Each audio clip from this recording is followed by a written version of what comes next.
ঘনঘোর রাতে গ্রামের নিস্তব্ধ বাতাসে ভেসে আসে এক অদ্ভুত গন্ধ। মনে হয় যেন কিছু পচে যাচ্ছে। অদূর থেকে শোনা যায় শেয়ালের হুক্কাহু, মাঝে মাঝে কুকুরের ডাকে আতঙ্কিত বাতাস কেঁপে ওঠে। এমন এক রাতে গ্রামের বটগাছের নিচে বসে থাকে এক রহস্যময় মানুষ, তারানাথ তান্ত্রিক। কে সে? কি তার উদ্দেশ্য? কেন গ্রামের মানুষ তার ছায়া দেখলেই দূরে পালিয়ে যায়? সেদিন রাতের আধারে আমি হঠাৎই তারানাথের মুখোমুখি হলাম।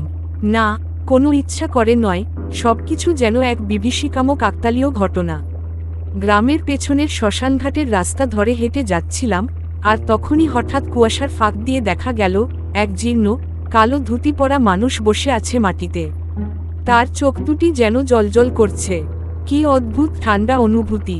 বুক কেঁপে উঠল। আমি থমকে দাঁড়ালাম। কে সে? তুমি কি জানো এই শ্মশানঘাটের রহস্য? হঠাৎ এক গম্ভীর কণ্ঠ। গলা শুকিয়ে গেল। কি বলবো, বলার শক্তিও হারিয়ে গেল। তার চোখের দৃষ্টি যেন আমার আত্মা ভেদ করে যাচ্ছে। তারানাথ তান্ত্রিক, যার নাম শুনলেই গ্রামের মানুষের গা শিউরে ওঠে। সে নাকি মৃতদেহের সঙ্গে কথা বলে। হ্যাঁ, শোনেই চমকে উঠছ। কিন্তু সত্য, রাতের আধারে সে নাকি শ্মশানের মাটিতে কালি আর তেল মিশিয়ে মন্ত্র পড়ে। আর তারপর, ওরে শোন, এই কবরের নিচে যে শয়তানের বাস, তার সাথে কি কথা বলবি? তারানাথের গলা যেন ক্রমশ ভয়াবহ হয়ে উঠছে। আমি শিউরে উঠলাম। কি করতে চাইছে সে? কেন এই অদ্ভুত কথা? হঠাৎ সে মাটির দিকে তাকিয়ে বিড়বিড় করে কিছু বলল। তারপর কি ভয়ঙ্কর ঘটনা ঘটল জানো? মাটি ফেটে এক কঙ্কালের হাড় বেরিয়ে এলো। আমি চিৎকার করতে গিয়েছিলাম, কিন্তু গলা দিয়ে শব্দ বেরোলো না। কি হচ্ছে এটা? এ কি স্বপ্ন নাকি দুঃস্বপ্ন? আমার চোখ কি আমাকে ধোঁকা দিচ্ছে? ভয় পাস না, ভয় পেলে ওরা আরো কাছে আসে। তারানাথের কণ্ঠে যেন অদ্ভুত এক শান্তি। কি অদ্ভুত লোক! কিভাবে পারছে এইভাবে মরা মানুষের আত্মা ডাকতে? তার মুখের দিকে তাকালাম, এক রহস্যময়ী হাসি, চোখে এক অদ্ভুত আগুন।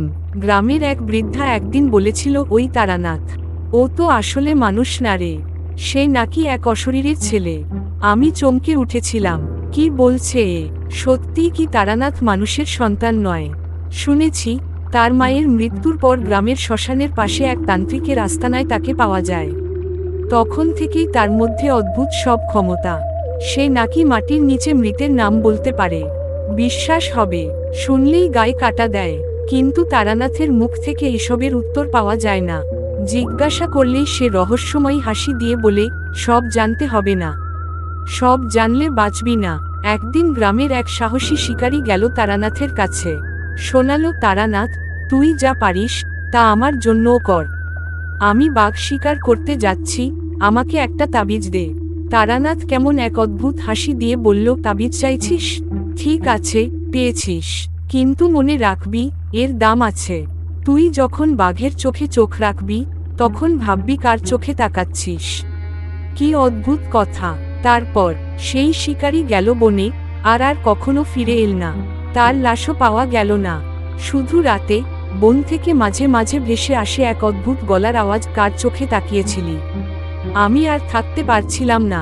তারানাথের কাছে আর যাই না। কিন্তু একদিন হঠাৎ রাতে ঘুম ভেঙে দেখি জানালার বাইরে এক ছায়া।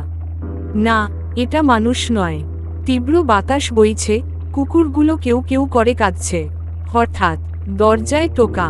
কাঁপতে কাঁপতে দরজা খুললাম। কে দাঁড়িয়ে আছে জানো? তারানাথ তান্ত্রিক। তার ঠোঁটের কোণে এক অদ্ভুত হাসি। বলল, ডাকতে এসেছিস? আমি এসেছি। গলার স্বরটা যেন ঘরের ভেতর প্রতিধ্বনি তুলছে। ঘরের বাতি টিপটিপ করে নিভে গেল। জানালার বাইরে অন্ধকার আরো গাঢ় হয়ে এলো। তারপর কি হয়েছিল জানি না। যখন হুঁশ ফিরল, দেখলাম আমি মাটিতে পড়ে আছি। চারপাশে অদ্ভুত চিহ্ন আঁকা, মোমবাতির গলিত মোম ছড়িয়ে ছিটিয়ে। আর তারানাথ, সে আর নেই। কিন্তু জানো সবচেয়ে ভয়ঙ্কর ব্যাপার কি? আজও মাঝরাতে জানালার পাশে দাঁড়িয়ে এক অদ্ভুত চোখচোরা যেন আমাকে একদৃষ্টে চেয়ে থাকে। কে জানে সে কে? মানুষ না কিছু অন্য কিছু? তারানাথের গল্প যেন এখানেই থামে না। একদিন গ্রামের মানুষজন জড়ো হলো মঠের কাছে। সবাই ফিসফিস করছে, কালো মেঘ নেমে আসছে, আকাশ অদ্ভুত করে ডাকছে। এইসব কি তারানাথেরই কাজ? বৃদ্ধ হরিপদ কাকা কাপা গলায় বলল, আমি দেখছি। কাল রাতেও বটগাছের নিচে আগুন জ্বলছিল। কেউ একজন মন্ত্র পড়ছিল, আর সেই মন্ত্রের আওয়াজ শিউরে ওঠার মতো। তারপরে শোনা গেল কান্নার আওয়াজ। কি ভয়ঙ্কর কান্না! সবাই চুপ হয়ে গেল। কে কান্না করছিল? কি অশরীরী আত্মা! এমনকি গ্রামের কুকুরগুলোও নাকি হঠাৎ ঘেউ ঘেউ করে চিৎকার শুরু করে দেয়। আর তারপর অন্ধকার রাত যেন আরো ভয়ঙ্কর হয়ে ওঠে। তারানাথের নামের সাথে যেন এক অদ্ভুত শীতলতা জড়িয়ে যায়। কেউই আর সহজে মঠের পাশ দিয়ে যায় না। অন্ধকার নামলেই জানালা বন্ধ করে দেয়, আর মনে মনে বলে ওর নাম মুখেও আনব না। না না, কিছু হবে না তো। সবাই যখন ভয় কুঁকড়ে আছে, তখন গ্রামের এক সাহসী ছেলে, নাম তার অমল, সে বলল, ভয় পাই না। আমি তারানাথের কাছে যাব, দেখব ওর আসল রহস্য। সেই রাতে পূর্ণিমার আলোয় অমল বটগাছের নিচে গেল। বাতাস যেন থমকে গেছে, পাতা নড়ছে না, কুকুরগুলোও চুপ।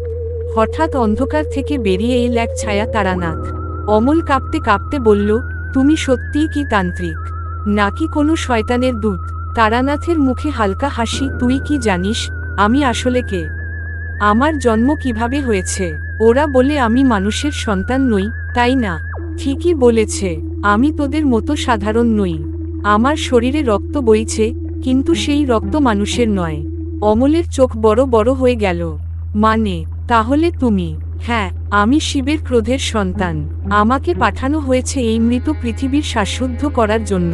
তারানাথের গলার আওয়াজ যেন বজ্রের মতো ঘন ঘন করে বাজল। হাওয়া তীব্র হয়ে উঠল। অমল বুঝল, আজ সে আর ফিরতে পারবে না। হঠাৎ তারানাথের হাতে এক ত্রিশূল।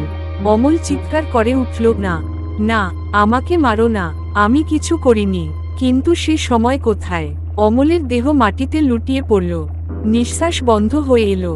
কুয়াশার মধ্যে মিলিয়ে গেল এক রহস্যময়ী হাসি, তারানাথের হাসি। গ্রামের মানুষ পরদিন সকালে অমলের নিথর দেহ খুঁজে পেল।